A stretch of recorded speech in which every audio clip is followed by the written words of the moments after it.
Hello everyone, and welcome back to another episode of Owzstat.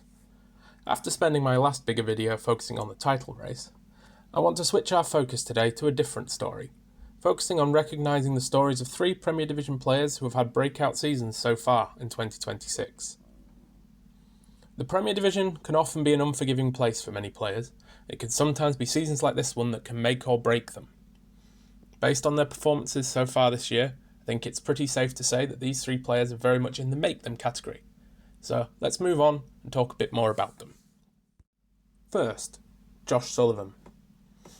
If you'd asked most players around the league about Josh in the last 2 years, many would have said he was a bowler first and would occasionally chip in with a few runs down the order. Often acting as the second spinner for Methley after Taylor Cornell, and batting at 7 or 8, the stats from those seasons would generally agree with that characterisation. 2024 brought Josh 16 wickets at an average of 34.25 and 257 runs at 17.13, with just one single unbeaten 50 versus Newfoundland at the back of that season.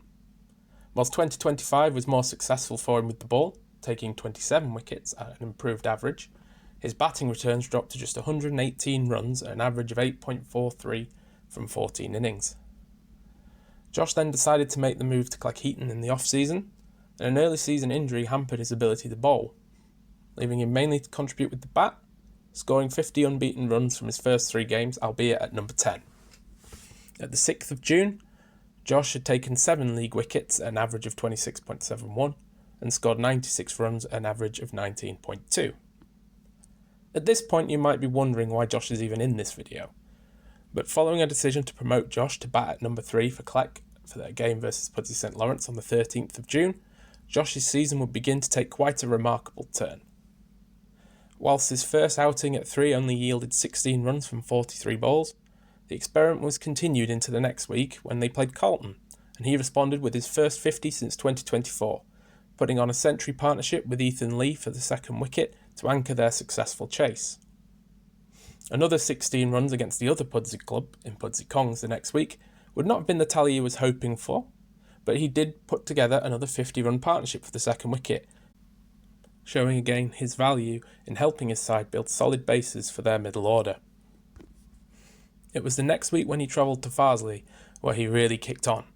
Making the most of some early luck after being dropped on 12, he went on to hammer 157 from just 112 balls, including 14 fours and 8 sixes, as his side racked up 403 for 8 from their 50 overs. And then last week he backed that up with another 76 runs from 75 balls to help build the platform for his side to complete their unlikely chase of Jay Lane's large first innings score and secure their 3rd consecutive victory. Since making the move to number 3, he has scored the 3rd most runs of any batter in the division, beaten only by Johnny Booth and Mark Robertshaw. He also now has the 3rd most runs of any Prem number 3 all season, and the 10th most across all 4 first team divisions, despite batting there for less than half the amount of innings of some of his rivals. Whilst this purple patch may come to an end at some point, Josh has really broken out as a top order batter this year, and, having already exceeded his total runs scored in the last 2 seasons combined, must be delighted with his comeback from adversity. 2. Jude Roberts. Followers of Owzstat from last season will know that, like many of his Undercliff teammates last year, 2025 was not a great year for Jude. With 19 wickets at an average of 51.47, albeit with some better success in the Rig Bash, following on from 22 wickets the previous year at 42, suggests that he was perhaps struggling to be a real difference maker with the ball in the Prem, following 2 strong years in Division 1 previously, most notably in 2022, when he took 56 wickets at 24.25, the second most in the division, and equal 8th best of any first-team bowler that season. However, Jude has put some of those doubts to rest early on this year, starting with 2 consecutive 5-wicket hauls as Morley secured vital wins versus Carlton and Pudsey Kongs. Another 6 wickets against Methley in mid-May had Jude near the top of the league wicket-taking standings, and he has only had 1 league game all season where he has gone wicketless, showing some improved consistency and threat than perhaps in previous years. He capped off his excellent early season form with a haul of 4 for 10 from 4 overs for the Bradford League representative side against the Quadi Azam side to help them secure a closely fought victory. As of recording, Jude is currently joint second in the highest wicket-taking list in the Prem and joint fifth for all first teams combined, joining spin stars Brad Shmulian, Ankit Sharma and Jack Hughes in the top echelons for this season. In all competitions, Jude has already taken 46 wickets this season, which has surpassed his totals from the last 2 seasons. Should he continue this productivity for the remainder of the season, he may fully avenge last season, both from a performance perspective but also by keeping his side away from relegation. Whilst all young spinners often hit challenges when transitioning to the challenges of the Premier Division batters, this breakout season suggests that Jude may have finally hit his stride and proven he truly belongs at this level. 3. Archie Barraclough. After breaking into the Bingley first team in 2024 and playing a significant role in that side reaching the Priestley Cup final that year, hopes would have been high that he would continue that success into 2025. Sadly, a bad back injury struck and left Archie able to bowl only 1 solitary over for the first team in the whole of 2025, and only 12 in total, as he spent the season predominantly as a lower order batter for the second team, with just a top score of 41 not out in a home win v Farsley as the highlight from the year. With overseas star Udith Patbadijay and Jack Hartley stepping up as opening seamers for Bingley as they enjoyed a resurgent second half of 2025. It may have been hard for Archie to imagine what role he may have been able to perform if he was fit for the start of the season. As fate would have it, the war in Iran and resulting global issues delayed many overseas players from starting the season as planned, which include Bingley's. This left the need for someone to open the bowling with Hartley, which Barraclough happily stepped in to fill.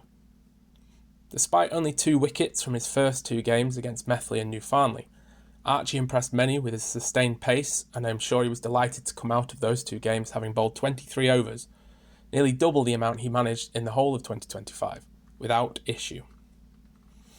It was then the next league game against Townville where things really started to come together for Archie, as in a fearsome top-order spell he removed Johnny Booth, Abdul Wahid and Jack Hughes to set the tone for his side as they ended up dismissing Townville for just 88 runs. From that point on, Archie just kept taking wickets, managing 18 from the next 7 games, including 4 for 21 against Carlton, and then 5 for 19 against Pudsey Kongs a week later. His run of wicket-taking ended in a defeat at Farsley on the 13th of June, but as of recording that remains the only league game this season where he has not taken at least 1 wicket. These performances have meant Archie has been selected for representative cricket, playing twice for the league's representative side against the Yorkshire Boys Under-18 Academy and then the Quadi Azam team, as well as playing 2 games for Cheshire's 2020 11 versus Cumbria. As of recording, Archie is the second highest wicket taker amongst seam bowlers in the Prem, with 28 wickets at an average of just 19.29 and a strike rate of 26.07. It will be interesting to see how he finishes the season, but whatever happens, it is definitely a great thing to see him come roaring back from a horrid 2025 personally, and show the league just what he's capable of. That's all from me and this episode of Owzstat. I hope you've enjoyed it. If so, please do have a look at these other videos recommended to you now, and don't forget to like and subscribe. It's free to do, and will really help this channel grow. I'll be back again with some MVP calculations in the next few weeks, and possibly some other content after that. So thank you again for watching, and I'll see you again soon.